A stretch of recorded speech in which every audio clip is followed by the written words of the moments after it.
আসসালামু আলাইকুম প্রিয় চাকরি প্রত্যাশী ভাই ও বোনেরা, আশা করি সকলেই ভালো আছেন। আপনারা দেখতে পাচ্ছেন সিভিল সার্জন খাগড়াছড়ি পার্বত্য জেলা সার্কুলার প্রকাশ করেছে। 120 জন জনবল তারা নিয়োগ দেবে।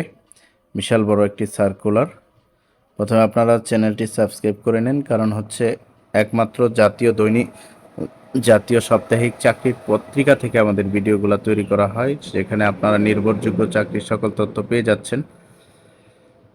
এক হচ্ছে সাত মুদ্রাক্ষরিক কাম কম্পিউটার অপারেটর একজন, এটা হচ্ছে স্নাতক ডিগ্রিধারী বা সমমান, স্নাতক ডিগ্রি ফাজিল যারা করেছেন এবং কম্পিউটার চালনায় আপনাদের দক্ষতা আছে, আপনারা এখানে আবেদন করতে পারেন। দুই হচ্ছে অফিস সহকারী কাম কম্পিউটার মুদ্রাক্ষরিক 6 জন, এটা উচ্চ মাধ্যমিক সার্টিফিকেট অর্থাৎ ইন্টার যারা পাশ করেছেন এবং আলিম পাশ করেছেন, আপনারা এখানে আবেদন করতে পারবেন এবং অবশ্যই কম্পিউটার চালনায় দক্ষতা থাকতে হবে।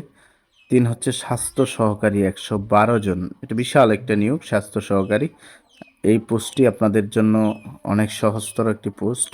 এটা হচ্ছে উচ্চ মাধ্যমিক সার্টিফিকেট বা সমমানের পরীক্ষা উত্তীর্ণ, অর্থাৎ হচ্ছে যারা ইন্টার পাস করেছেন এবং আলিম পাস করেছেন, আপনারা চাইলে এখানে আবেদন করতে পারেন। 112 জন জনবল নিয়োগ দেওয়া হবে। ড্রাইভার হচ্ছে একজন, এটা হচ্ছে জেএসসি অর্থাৎ অষ্টম শ্রেণী যারা পাস করেছেন এবং বিএটিএ কর্তৃক হালকা বা ভারী যানবাহনের বৈধ লাইসেন্স রয়েছে, অভিজ্ঞতা রয়েছে, আপনারা চাইলে এখানে আবেদন করতে পারেন। এই ছিল সিভিল সার্জন খাগড়াছড়ি পার্বত্য জেলা। 120 জন জনবল নিয়োগ দিবে। আপনারা অতি তাড়াতাড়ি পছন্দের পোস্টটি দেখে আবেদন করে ফেলুন।